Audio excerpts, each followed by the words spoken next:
이 새벽을 주님과 2부 돌아왔습니다. 이 시간에는 나성 세교로교회 주일 설교 말씀을 보내드립니다.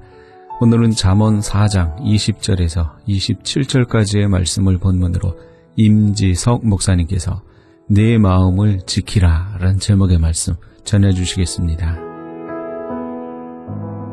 심장이 정상적으로 역할을 하지 않으면 생명을 지탱할 수가 없게 되는데, 마음을 지키지 못하면 신앙생활도 이와 같이 어려워진다, 그런 말씀이에요. 그런 의미에서 우리가 온전한 신앙생활을 이루기를 원한다면 마음을 지키는 것이 얼마나 중요한가, 이것을 생각해 볼 수 있습니다.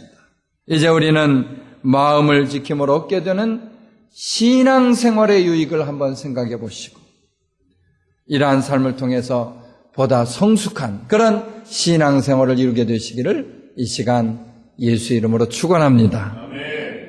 첫째, 우리 볼 수 있는 내용은요, 마음을 지키면 교활한 말을 버릴 수 있다, 그런 말이 되겠어요. 한번 저를 좀 따라 하실까요? 마음을 지키면 교활한 말을 버릴 수 있습니다. 아멘.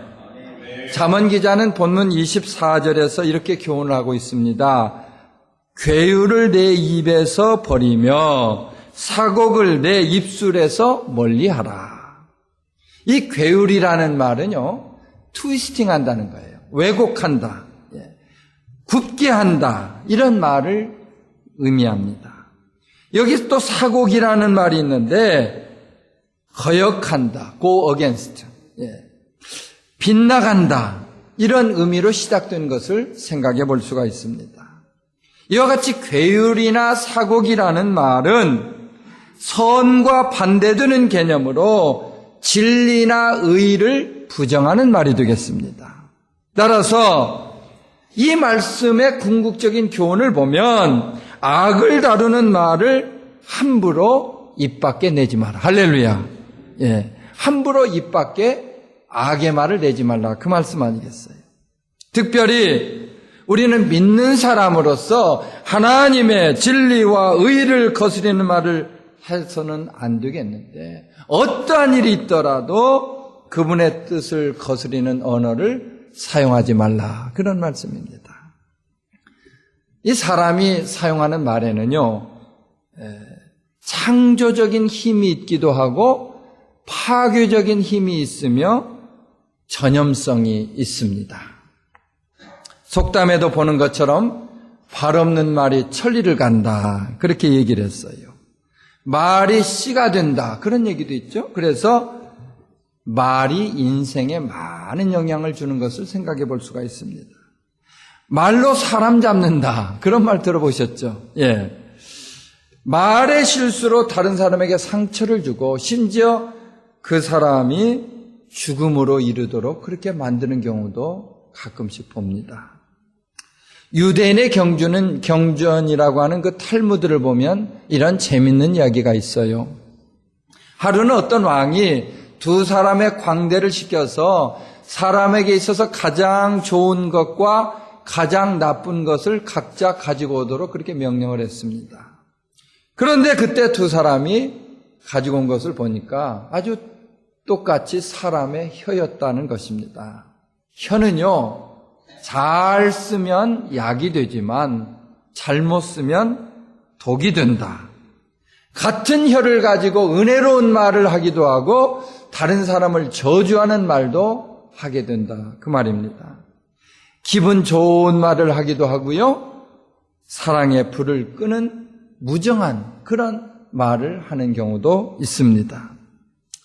가만히 보면 참 이상하게도 그 부정적이고 다른 사람에게 상처를 주는 말을 잘하는 그런 사람들이 있는데, 이들은 신앙생활에 있어서도 부정적인 열매를 맺을 수밖에 없다, 그런 말씀입니다. 따라서 우리 사랑하는 성도님들은 절대로 이러한 삶을 살지 않도록 그렇게 힘쓸 수 있어야 하는 것이에요.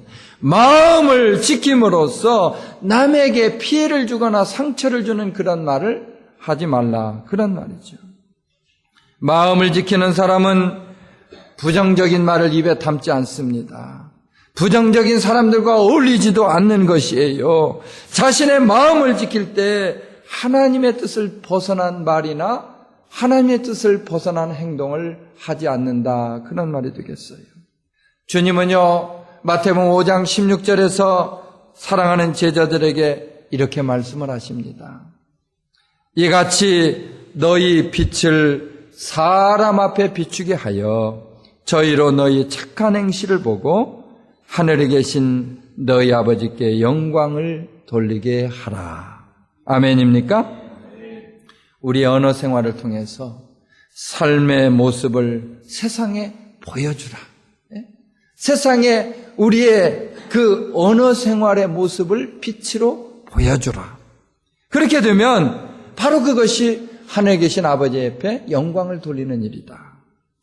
우리는 마음을 지킴으로써 세상 사람들이 본받을 수 있는 그런 삶을 이루어야 한다는 사실을 믿으시기를 바랍니다. 사도 바울은 빌립보서 4장에서 마음을 지킬 수 있는 방법을 이와 같이 말씀을 합니다. 아무것도 염려하지 말고 오직 모든 일에 기도와 간구로 너희 구할 것을 감사함으로 하나님께 아뢰라. 그리하면 모든 지각에 뛰어난 하나님께서 하나님의 평강이 그리스도 예수 안에서 너희 마음과 생각을 지키시리라. 아멘. 예. 그리스도의 평강이 우리의 마음을 지켜준다. 할렐루야. 그리스도의 평강이 우리의 마음을 주장할 수 있도록 해야 되겠는데 하나님의 평강을 덧입으면 우리를 지켜주신다. 그 말씀 아닙니까? 그분이 허락하시는 평강이 임할 때 마음과 힘이나 생각을 우리 가운데 지켜주신다. 그런 말이 되겠어요. 마음을 지키는 일은 인간의 힘이나 능력이나 재주로 되는 것이 아니지 않습니까? 창조주 되시는 하나님이 우리를 다스려 주실 때 마음을 지킬 수가 있는 것이에요. 그리하여서 마음을 지킬 줄 아는 사람은 더 이상 남에게 피해를 주는 악한 말을 또는 상처 주는 말을 하지 않는 것입니다. 무슨 말이든지 주님이 하시는 말씀을 하게 되고 그분의 뜻을 따르게 된다 하는 이 사실 믿으시면 한번 아멘 하시기 바랍니다. 두 번째로 우리가 마음을 지키면 바른 시야를 가질 수 있다. 한번 또 크게 따라 하십니다. 마음을 지키면 바른 시야를 가질 수 있습니다. 아멘. 잠언 기자는요, 본문 25절에서 말씀을 합니다. 내 눈을 바로 보며 내 눈꺼풀은 내 앞을 곧게 살피라. 가만히 보면 무슨 일이든지 꼭 삐딱하게 이렇게 빗나간 시선으로 바라보는 사람들이 있어요. 그 사람들이 뭐 눈이 잘못됐다거나 사팔뜨기 눈을 가지고 있기 때문이 아닙니다. 멀쩡한 눈을 가지고 있으면서도 사물을 온전하게 보지 못하는데 문제가 있다는 것입니다. 아무리 좋은 눈을 가지고 있어도 마음을 지키지 못하면 이와 같이 눈이 삐딱하게 된다. 그런 말이 아니겠습니까?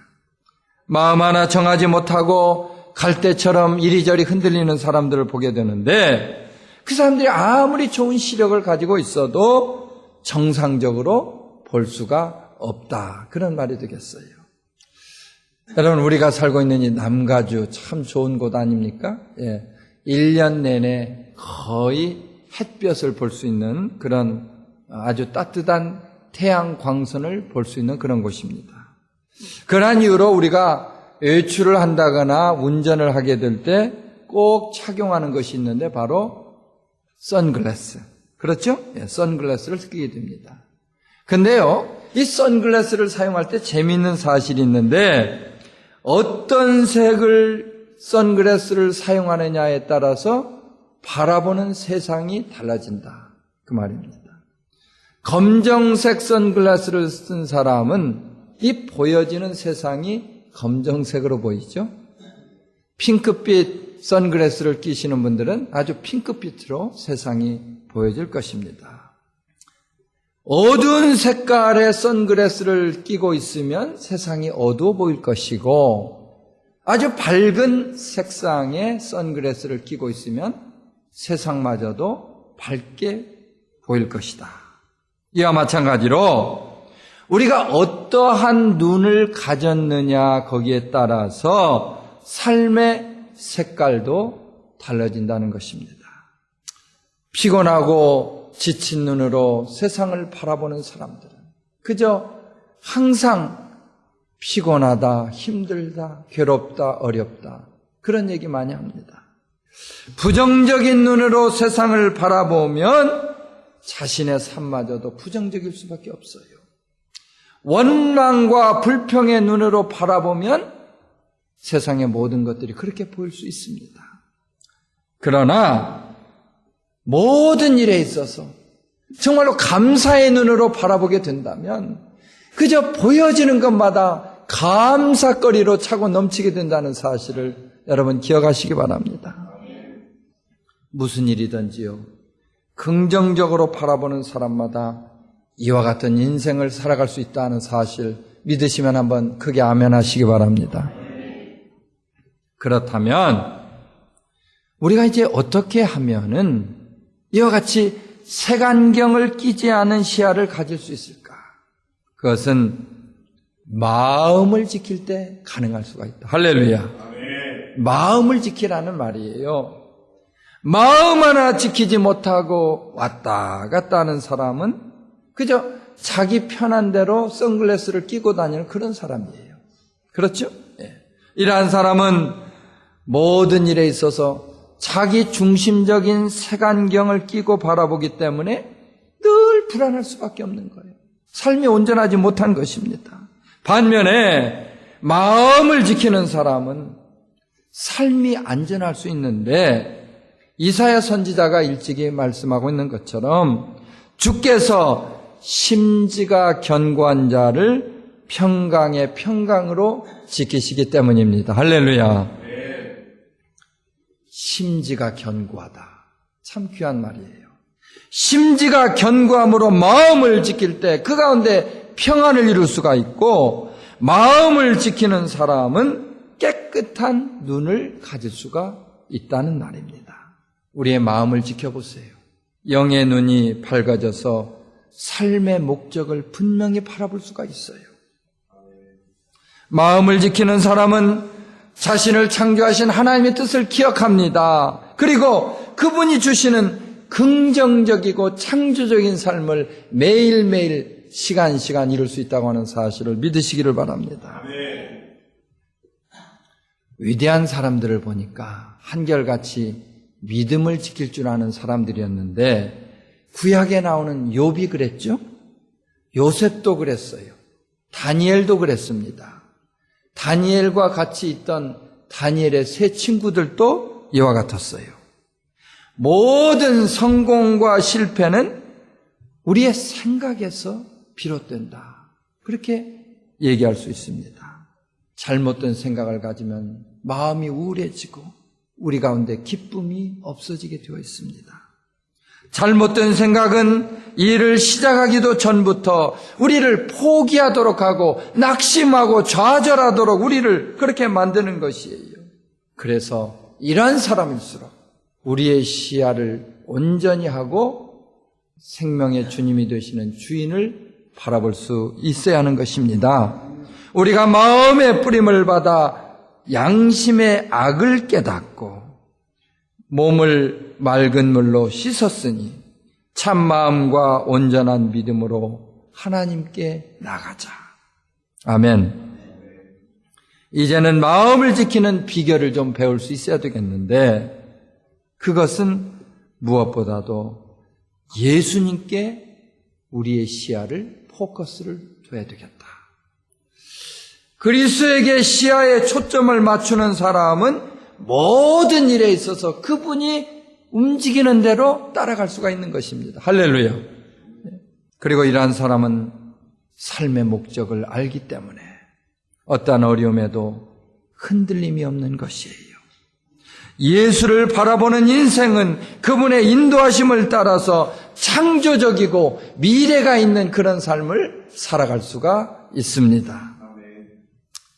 스펄전 목사님이 우리의 눈이 오직 그리스도만을 바라볼 수 있어야 한다고 하면서 이렇게 말씀을 하셨어요. 사람을 바라보지 말라. 자신을 위하여 그리스도를 바라보라. 아멘. 부수적인 목표를 바라보지 말라. 그리스도를 바라볼 때는 모든 것을 잊으라. 그리고 그리스도를 계속 바라보도록 노력하라. 할렐루야. 그리스도를 계속 바라보라. 그 말씀이에요. 그리스도를 계속해서 바라보는 것이 우리 인생의 목표를 바라보는 것입니다. 세 번째로 마음을 지키면 발이 악에서 떠날 수 있다. 그 말입니다. 한번 더 따라 하시죠. 마음을 지키면 발이 악에서 떠날 수 있습니다. 아멘. 본문 26절과 27절에 보면 발에 대한 귀한 교훈이 있어요.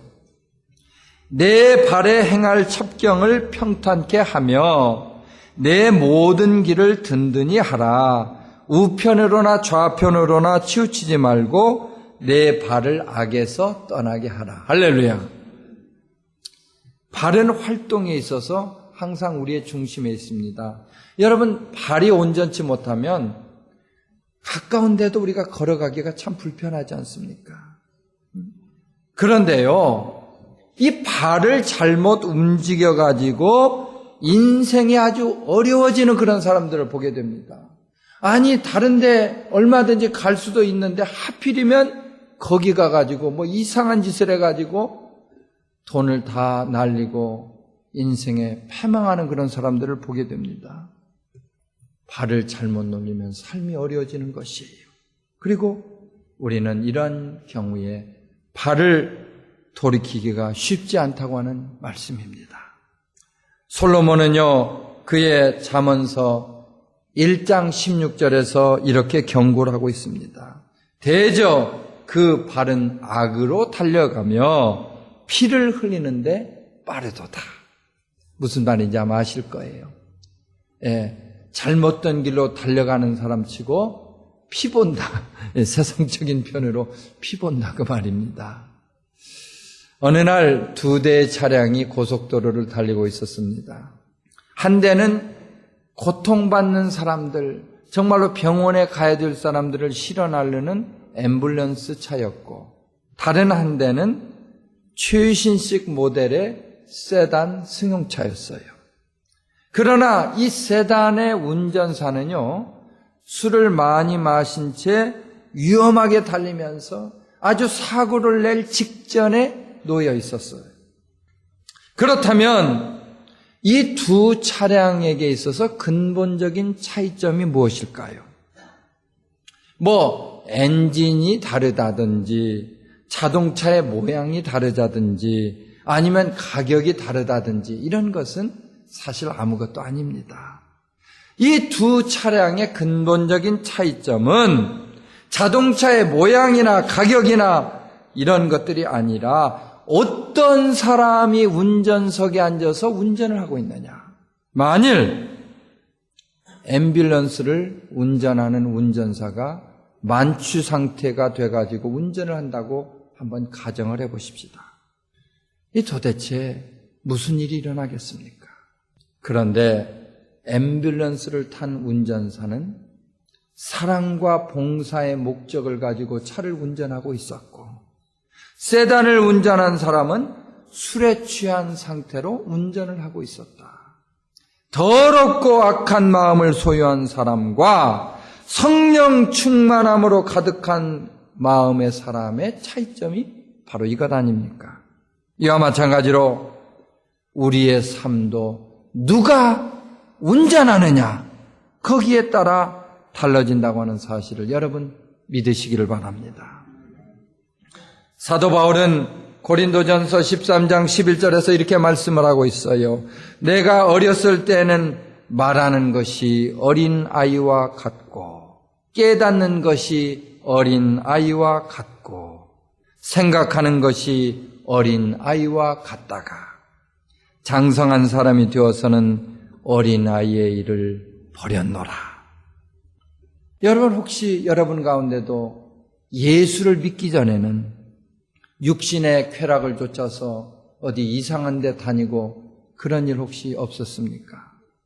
무분별하게 행동하는 어린아이와 같은 그런 삶을 살았던 일이 아마도 있었을 거예요. 혹시 지금도 이 자리에 그런 사람이 있다고 한다면 마음을 지킴으로써 바울이 고백한 것처럼 어린아이의 일을 버릴 수 있기를 바랍니다. 그리고 시편 16편 8절에서 다윗이 간증하는 그 간증을 한번 귀담아 들어보시기를 바랍니다. 내가 여호와를 항상 내 앞에 모시며 그가 내 우편에 계심으로 내가 요동치 아니하리로다. 할렐루야. 요동치 아니하리로다. 흔들림이 없겠다. 그 말 아닙니까? 하나님을 중심에 모시고 사는 사람은 뭐 조그만 거 가지고 왔다 갔다 하는 법이 없어요. 예? 세상 사람들은 이리 삐딱 저리 삐딱 하면서 삐치고 하지만 예수 믿는 사람들은 중심을 뿌리를 받고 든든히 요동치지 않고 서가게 된다. 그 말씀 아닙니까?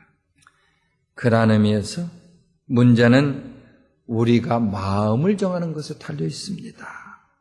마음이 가는 곳에 길이 그 발이 따라가는 거예요. 그렇죠? 마음이 타락하니까 발이 타락한 곳으로 가게 된다. 그 말입니다.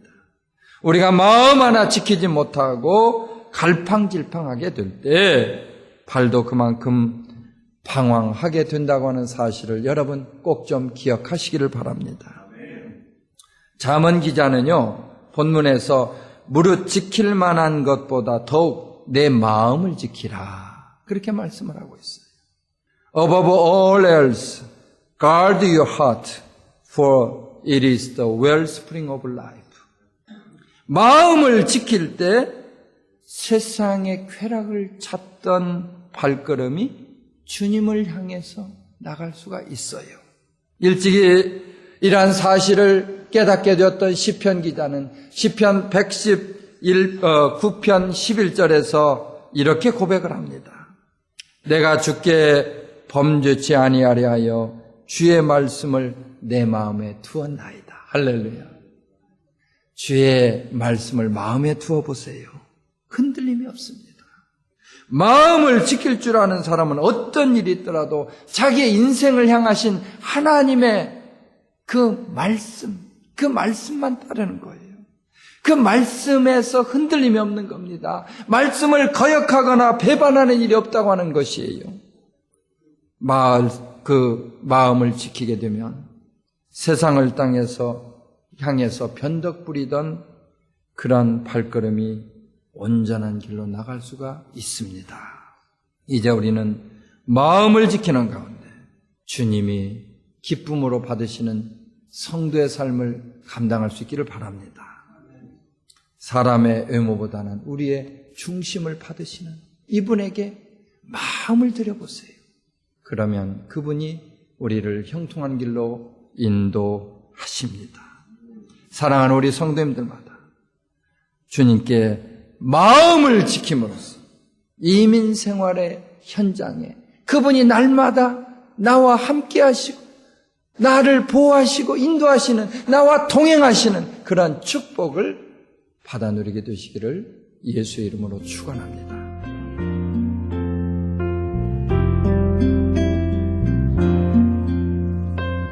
지금까지 나성 세계로교회 임지석 목사님께서 네 마음을 지키라 라는 제목의 말씀 전해주셨습니다.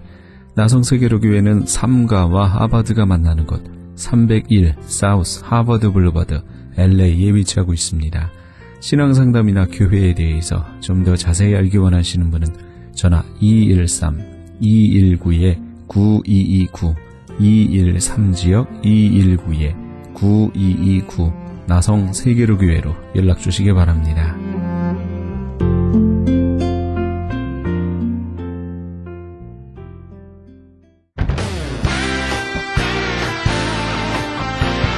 크리스천 헤럴드 전속 선교 합창단 창단. 본사 크리스천 헤럴드 전속 선교 합창단 창단에 앞서 단원을 모집합니다.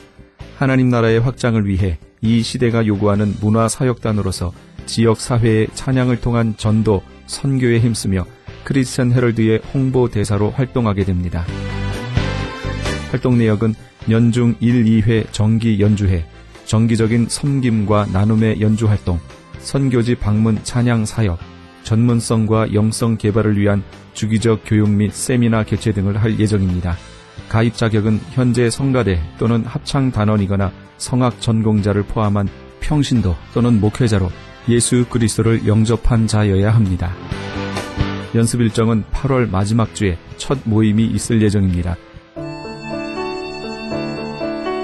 크리스천 헤럴드 전속 선교 합창단에 가입하셔서 하나님과 지역사회와 이웃을 섬기기 원하시는 분은 213-353-0777 213지역 353-0777번이나 press@christianherald.com press press@christianherald.com으로 연락 주시기 바랍니다.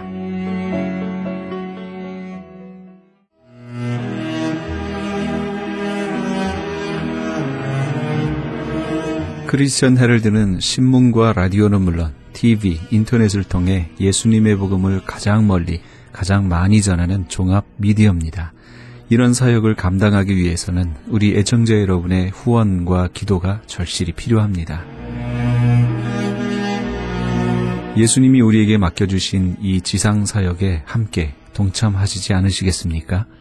내가 너희에게 분부한 모든 것을 가르쳐 지키게 하라 말씀하신 우리 예수님의 지상명령에 함께 동참하시기 원하시는 분은 전화 213-353-0777 213지역 353-0777번으로 전화 주시면 자세히 안내해 드리겠습니다.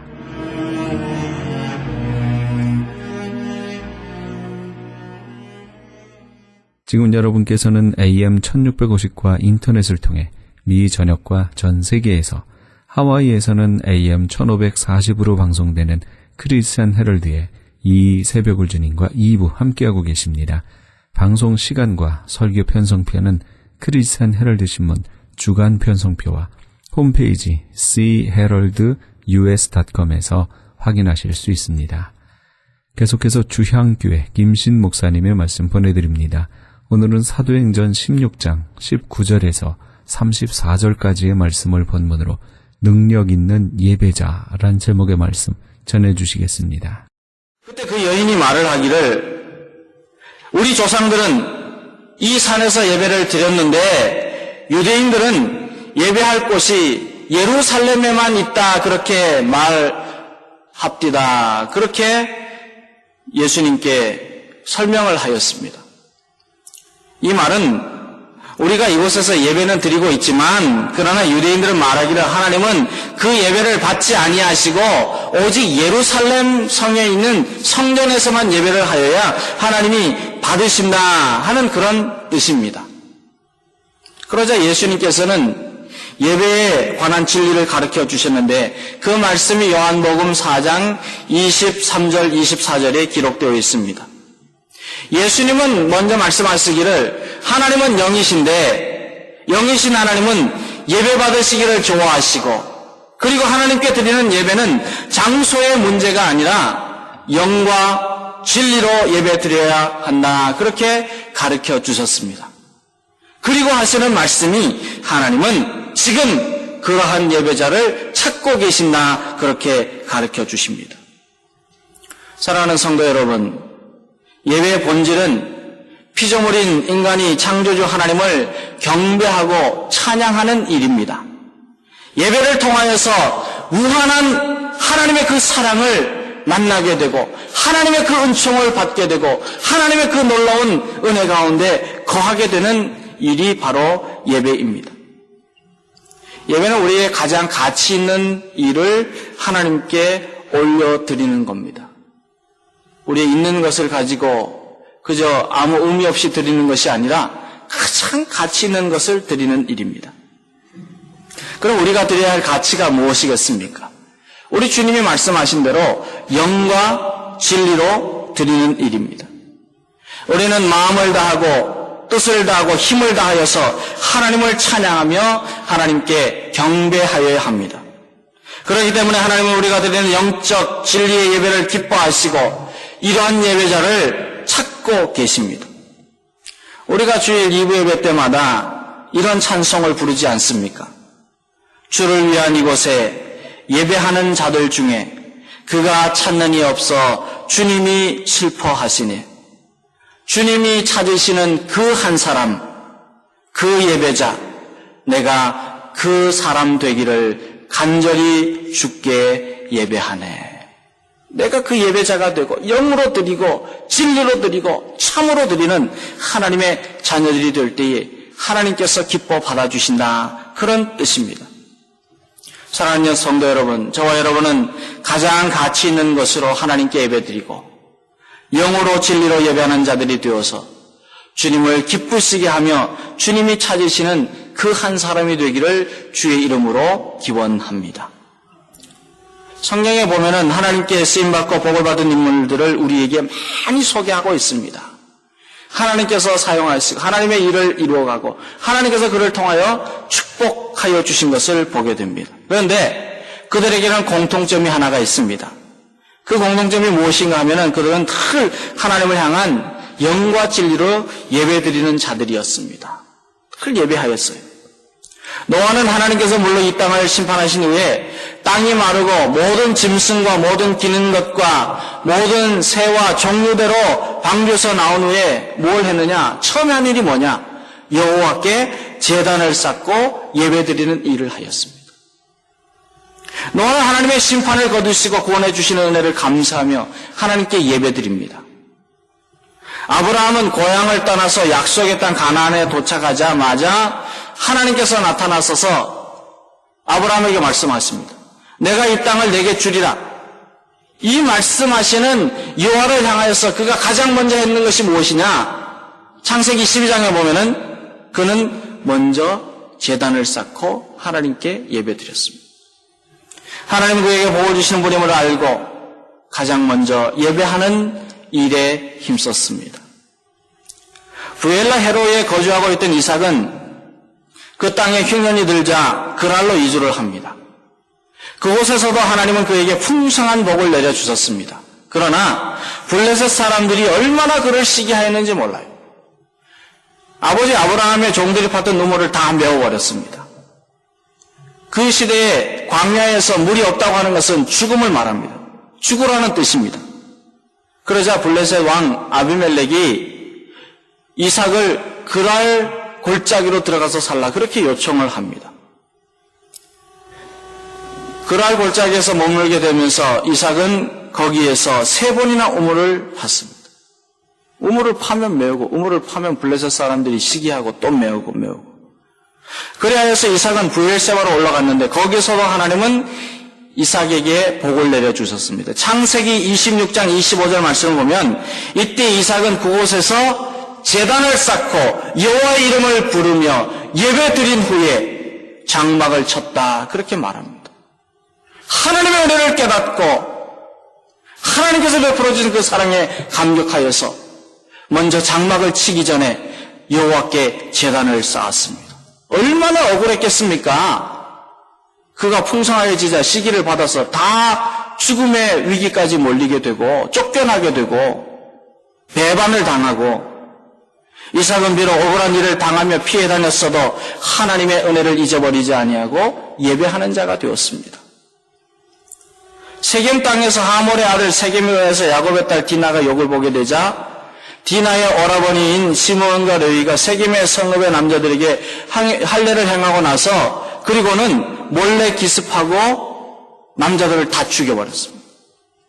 이때 하나님은 야곱에게 말씀합니다. 베델로 올라가라. 이 베델이라고 하는 것은 그가 장자의 축복을 형 에서로부터 가로채고 난 다음에 죽음을 당할까봐 두려워서 하란에 있는 외삼촌 집에 가다가 꿈에 천사들이 사다리를 타고 오르락내리락 하는 것을 보고 그 위에 하나님이 계심을 보고 예배드렸던 곳이에요. 그는 그 예배의 삶을 잊어버렸어요. 이방 땅에서 하나님 없이 그 자녀들이 생활을 하였어요. 그때 그 마음속에 예배해야 되겠구나. 하나님께서 야곱에게 베델로 올라가라 하는 말씀을 듣고 야곱은 베델로 올라가서 처음 한 것이 무엇이냐? 창세기 35장에 보면은 그는 여호와께 제단을 쌓고 그랬어요. 제단을 쌓고. 야곱은 하나님의 말씀에 순종하고 베델로 올라가서 하나님께 예배드리며 그곳 이름을 엘 베델이라 그렇게 불렀습니다. 그는 하나님이 지켜주시고 피할 길을 내시는 은혜에 감사하는 예배자였습니다. 이스라엘의 백성들을 이끌고 애굽에서 나와서 하나님의 약속하신 땅 가나안으로 들어가는 모세는 르비딤에서 아멜렉과의 싸움을 하게 됩니다. 모세는 아론과 훌과 함께 산 꼭대기에 올라가서 하나님의 주시는 그 지팡이를 손에 잡고 기도합니다.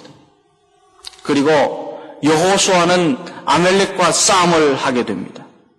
그러나 모세가 손을 들면 이스라엘이 이기고 손을 내리면 아멜렉이 이겼습니다. 아론과 훌이 해지도록 모세의 손이 내려오지 않게 받쳐주었습니다. 그래서 이스라엘은 아멜렉과 싸우면서 이기게 됩니다. 출애굽기 17장 15절 말씀을 보면 모세가 제단을 쌓고 그 이름을 여호와 니시라 하였다 그랬어요. 여호와 니시는 하나님의 승리의 깃발입니다. 예배할 때의 승리를 주신다는 겁니다. 모세는 인생의 싸움을 이기기 위해서 하나님을 기억하고 하나님께 예배하는 일에 힘썼습니다. 그 외에도 성경은 수많은 경험하는 인물들을 기록하면서 그들은 하나님을 영과 진리로 예배하는 자들이었고 그리고 하나님의 이름을 높이는 일에 가장 먼저 힘썼다. 그렇게 우리에게 전하여 줍니다. 그럼 왜 우리는 하나님을 예배하는 자들이 되어야 합니까? 성경이 우리에게 예배하는 자가 되라 말씀하고 그 인물들을 통하여서 예배하는 심령이 되도록 가르쳐주고 우리 주님께서도 오늘 저와 여러분에게 영과 진리로 예배하라 가르쳐주시는데 왜 우리는 예배하는 자가 되어야 합니까? 하나님이 찾으시는 그 예배자가 되어야 하고 가장 소중하고 가치 있는 것으로 하나님께 경배하는 그런 사람이 되어야 합니까? 오늘 말씀은 사도 바울과 실라가 빌립보에서 복음을 전하다가 모함을 받고 깊은 감옥에 갇혀서 모욕을 당하고 매를 맞고 그리고 발에는 착고가 채워지는 그런 고난과 능력을 당할 때에 일어났던 일을 기록하고 있습니다. 그 이유에 대해서는 왜 감옥에 갇히고 이렇게 고통을 당하였느냐 하는 이유에 대해서는 19절 말씀을 보면 기록이 되어 있는데 귀신 들린 어느 여종이 바울과 실라가 복음을 전하는 일을 방해하자 바울이 그 여종에게 있는 귀신을 내어 쫓았기 때문입니다. 그러자 여종의 주인은 귀신 들린 여종을 이용하여서 자기의 이익을 챙기는 사업을 하였다가 더 이상 그렇게 하지 못하게 되자 그만 앙심을 품고 바울을 고소하게 됩니다. 다른 말로 하면 점을 치다가 귀신이 나가서 점을 못 치니까 시기하여서 바울과 실라를 죽이기 위해서 고소하고 감옥에 가두었다 그 말입니다. 이때 바울과 실라는 매를 맞고 감옥에 갇혔지만은 25절 말씀을 보면 그들이 한밤중에 기도하고 찬송하였습니다. 사도 바울이 감옥에 갇히고 모욕을 당하고 그리고 고통 속에서도 하나님께서 승리하게 하신다는 믿음의 확신을 가지고 기도하며 예배하였습니다. 그는 이 고통 가운데서도 하나님이 기쁨과 평안과 그에게 참으로 주시는 구원의 은혜가 있다는 이 감사하는 신앙을 가지고 하나님께 찬송하며 경배하였습니다. 사랑하는 성도 여러분, 예배는 상황이나 어떤 환경에 얽매이지 않습니다. 예배는 사람에 의해서 좌우가 되지 않습니다. 바울과 신라가 기도하고 찬송을 부르며 드렸던 예배도 누군가에게 보여주기 위해서 하였던 것이 아닙니다. 오늘 저와 여러분이 드려야 할 예배는 바울과 신라와 같이 영과 진리로 드리는 예배가 되어야 하고 그런 예배자의 모습이 되어야 합니다. 그럼 왜 저와 여러분은 사도 바울과 같이 그리고 신라와 같이 어떤 상황에서도 하나님이 찾으시는 그런 예배자가 되고 하나님께만 마음을 모두어서 영과 진리로 드리는 예배자가 되어야 하겠습니까? 오늘 말씀을 보면은 사도 바울이 예배를 통하여 경험하였던 그 예배자의 모습을 우리에게 가르쳐 줍니다. 먼저 보면은 사도 바울이 왜 이처럼 어떤 상황에서도 영과 진리로 예배하는 자가 되었느냐? 그는 예배에는 하나님의 임재하심이 있다는 것을 알고 있었기 때문입니다. 예배는 하나님의 임재가 있습니다. 이 시간에도 하나님께서는 우리 가운데 역사하십니다. 한 사람 한 사람 위에 역사하십니다. 내가 그것을 믿고 주님을 의지하고 바라볼 때에는 그 임재하심이 충만합니다. 26절 말씀 보면 한밤 중에 바울과 신라가 기도하고 하나님을 찬송하며 죄수들이 듣더라 그랬어요.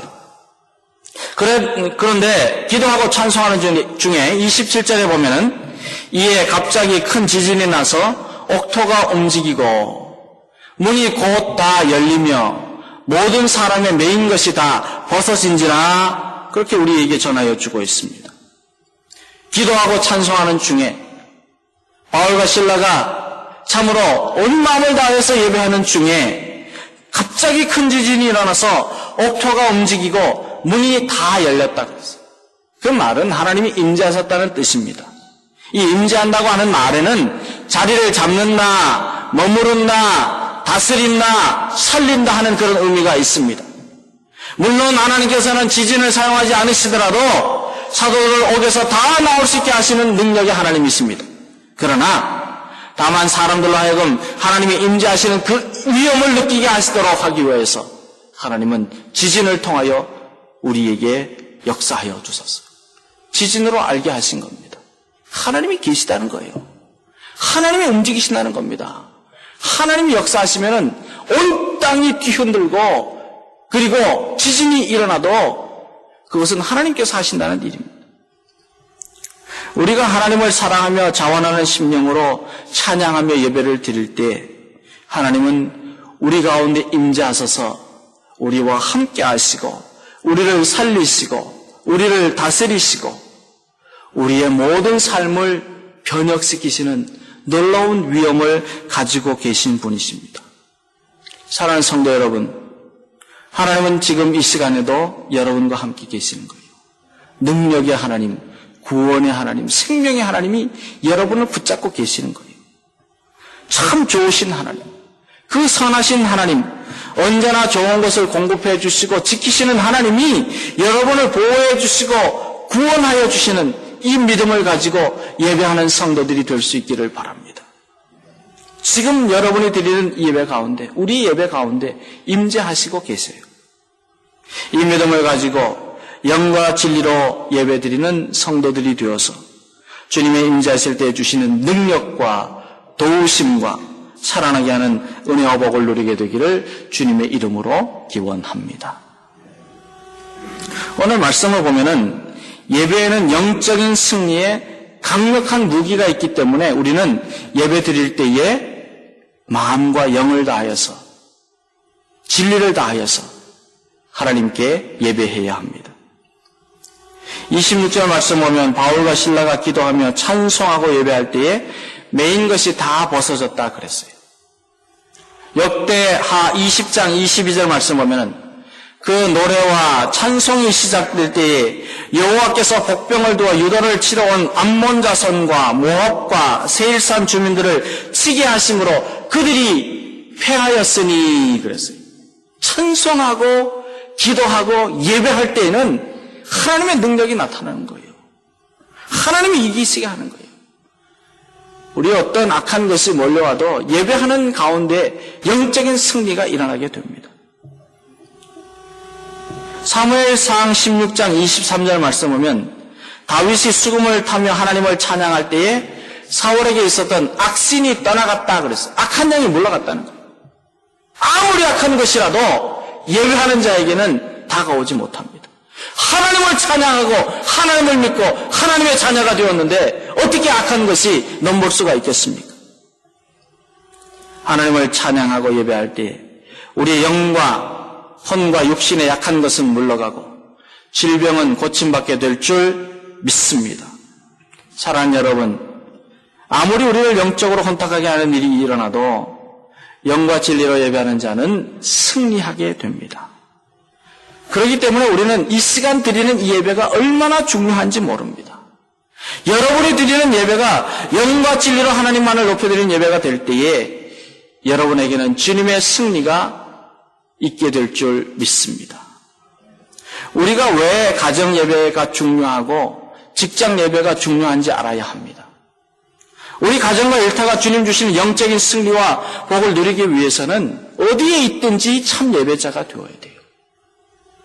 주일 주님 전에 나와서 예배하는 것으로 끝나는 것이 아니라 일주일 동안 주님 주시는 시간 안에서 다 예배하는 예배자가 되어야 합니다. 가정에서, 일터에서, 사람을 만날 때에도 하나님을 신실하게 섬기고 예배하는, 찬송하며 영광을 올리는 그런 사람이 되어야 합니다.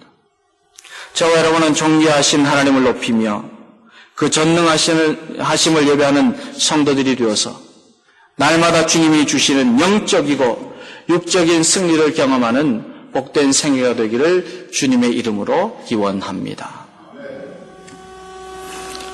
오늘 말씀을 보면은 사도 바울과 실라가 하나님을 찬양하고 기도하는 예배자가 될 때에 구원의 역사가 일어나게 된 것을 우리가 보게 됩니다. 오늘 말씀 25절과 26절에는 바울과 실라가 감옥에서 하나님께 찬송하며 예배를 드릴 때에 옥문이 열리며 매였던 것이 풀어지는 역사가 일어났다 그랬어요. 옥문이 열리고 메어진 것이 풀어났다 하는 이 역사는 구원을 뜻합니다. 구원받았다.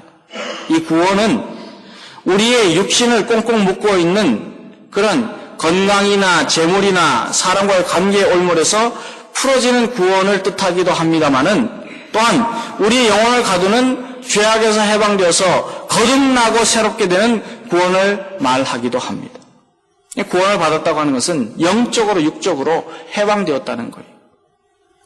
우리는 영과 진리로 드리는 예배를 통해서 영적으로 육적으로 새롭게 됩니다. 그뿐만이 아니라 우리 예배는 예수를 믿지 않는 다른 심령도 그리고 예수 믿지 않는 다른 가정도 구원하는 역사를 일으키게 합니다. 내가 예배를 잘 드릴 때에는 하나님 앞에 간절한 마음으로 영과 진리를 다해서 예배 드릴 때에는 이 예배 드리는 모습을 통해서 은혜가 함께 나누어지게 됩니다. 27절에 보면은 간수가 자다가 깨어서 옥문들이 열린 것을 보고 죄수들이 도망간 줄 알고 칼을 빼어서 자결하려고 했어요. 그 당시 로마법에는 죄수가 탈옥을 하게 되면 당직 간수가 책임을 지고 사형을 당하였습니다. 그러니 옥문이 열리고 죄수들이 도망간 줄로 생각한 간수는 사형을 당하기보다는 내가 자결하여서 그 책임을 묻는 것이 더 좋겠다. 그런 생각을 하고 죽으려고 합니다. 그러나 28절에 보면은 사도 바울이 뭐라고 대답을 하냐면은 크게 소리를 지르면서 우리가 다 여기 있다. 그렇게 말을 합니다. 바울의 말에 놀란 간수는 진정으로 살 길이 어디 있느냐. 그렇게 30절에서 물어봅니다. 근데 이 말의 뜻은 30절에 있는 이 말의 뜻은 간수는 그저 먹고 사는 해결책에 대해서 질문을 하였을 줄로 생각이 됩니다. 그러나 사도 바울은 31절에서 이렇게 말합니다. 우리 31절 말씀 함께 읽겠습니다. 이르되 주 예수를 믿으라. 아멘. 이 말에 감동을 받은 간수와 그의 가족들은 함께 세례를 받고 하나님을 믿고 크게 기뻐하였다고 33절과 34절은 말씀합니다. 이처럼 한 사람의 영과 진리로 드리는 예배는 주위 사람들에게 감화와 감동을 주고 그 사람이 구원받는 기쁨을 경험하게 하는 좋은 영향력을 끼치게 됩니다. 여러분이 지금 드리는 예배에 집중하는 그 마음, 은혜를 사모하고 찬송과 기도에 온 마음을 다하면 구원의 은총이 여러분에게 임할 뿐만 아니고 주위 사람들에게도 함께 전하여지는 축복의 통로가 된다는 것을 알아야 합니다. 사랑하는 여러분, 우리도 열심히 예배하고 간절한 마음으로 예배하고 영과 진리로 예배하는 주님의 자녀들이 되어서 우리를 얽매이는 모든 악하고 추한 것들을 다 풀고 해방되는 기쁨을 누리게 되고 그리고 그 기쁨을 함께 나누는 주님의 자녀가 되기를 간절히 기원합니다. 예배는 우리를 행복하게 합니다. 우리를 건강하게 합니다. 예배는 우리를 기쁘고 즐거운 인생이 되게 합니다. 영국의 일간지 더 타임스는 주일 예배에 매주 나가는 사람들이 그렇지 않는 사람들보다 더 장수한다 하는 보고를 했어요. 헤럴드 퀘니 박사도 예배에 자주 참석하는 사람은 사망률도 그렇게 그 예배에 참석하지 않는 사람들보다 46%나 더 높다 그랬어요. 예배에 참석하지 않으면 사망률이 46% 더 낮아지는 거예요. 예배에 매주 한 차례 나가는 사람들의 예상 평균 수명이 얼마냐면은 82세. 예배를 잘 드리고 그렇게 사는 사람들은 평균이 82세. 예배를 잘 안 드는 사람은 평균적으로 몇 세가 되냐면은 75세라고 해요. 얼마나 많이 차이가 납니까? 미국의 건강연구센터 소장인 데이빗 라슨 박사는 예배에 참여하는 것이 고혈압, 뇌혈혈 등의 발병률을 줄이고 약물 처방을 잘 받아들이게 하고 장수에 기여한다 그랬어요. 이 세상의 사람들도, 이 세상의 학문도 예배가 얼마나 중요한지를 우리에게 가르쳐 주는 거예요. 저와 여러분은 성경을 통해서 배우지 않습니까? 예배가 얼마나 중요한가. 저와 여러분도 바울과 실라와 같이 어떤 상황에서도 오직 하나님을 향하여 영과 진리로 찬송하고 기도하는 예배자가 되어서 우리의 몸도 건강하여지고 우리의 삶도 행복하고 기쁘게 되고 그리고 우리의 영혼은 주님의 구원의 은총을 날마다 누리고 주님의 승리를 경험하게 되기를 주의 이름으로 기원합니다.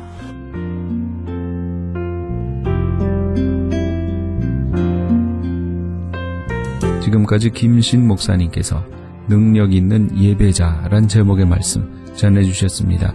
주향교회는 3412 웨스트 4가 스트리트 LA에 위치하고 있습니다. 신앙상담이나 교회에 대해서 좀 더 자세히 알기 원하시는 분은 전화 213-383-4951 213지역 383-4951 주향교회로 연락주시기 바랍니다.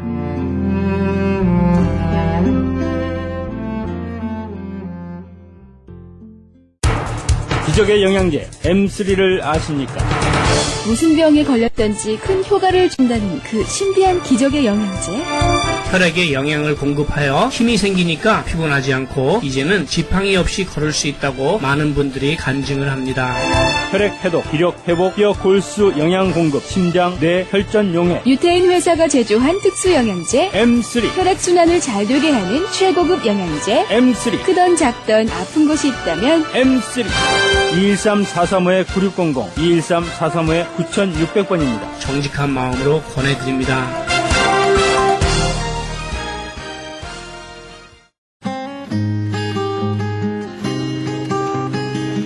교계 게시판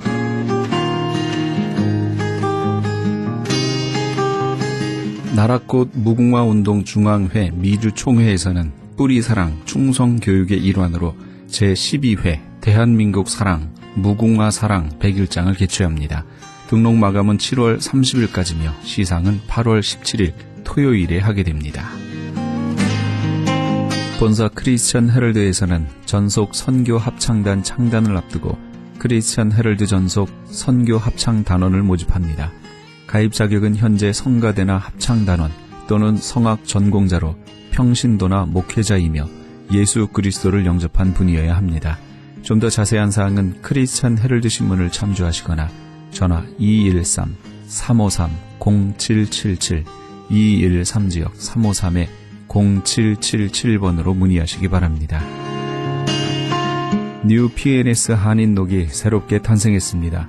오렌지 카운티 한인 이민사회와 함께 성장한 35년, 참신하고 새로운 운영진과 함께 새로운 모습, 산뜻한 디자인, 정확한 리스팅 정보로 오렌지 카운티와 인근 지역 소비자까지 더욱더 만족할 만한 서비스로 최선을 다하겠습니다. 주소록 리스팅 광고 문의는 오렌지 카운티 지역은 714-992-2921, 714 지역 992-2921, LA 지역은 213-353-0777, 213 지역 353-0777번으로 하시기 바랍니다.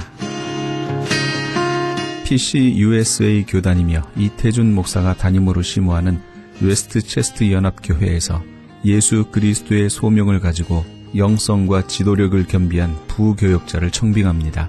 한국어 회중의 교육과 찬양 그리고 청년 사역을 하실 분을 원하며 제출기한은 7월 30일까지입니다.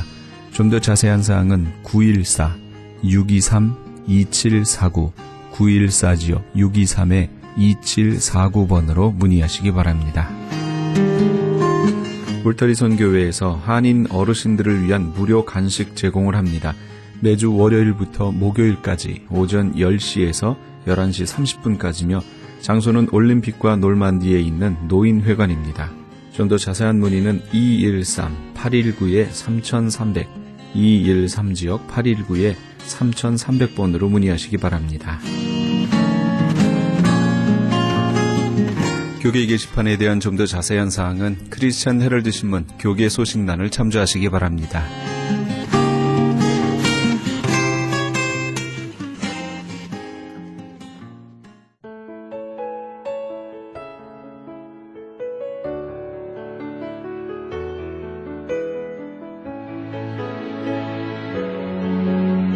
하나님께서는 우리 인간들로 하여금 죄로 물든 자신의 무가치함 속에서 비참하게 살도록 내버려 두지 않으셨습니다.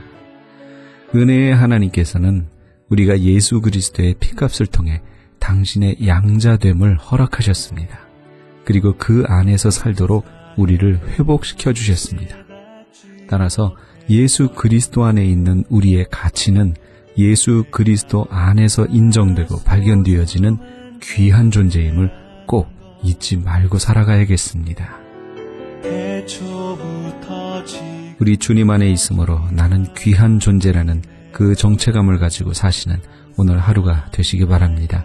이 프로그램은 먹는 음이온 TM 포뮬러를 지급하는 효과 좋기로 소문난 내처 영양제 센터와 이민법을 전문으로 하는 김한주 변호사 사무실에서 도움 주셨습니다. 지금까지 크리스찬 헤럴드 방송에서 보내드린 이 새벽을 주님과의 정영철이었습니다. 이어서 김수경의 영혼의 쉼터가 방송됩니다. 많은 애청 바랍니다. 고맙습니다.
젖은 당신께 주께서 허락하신 당신께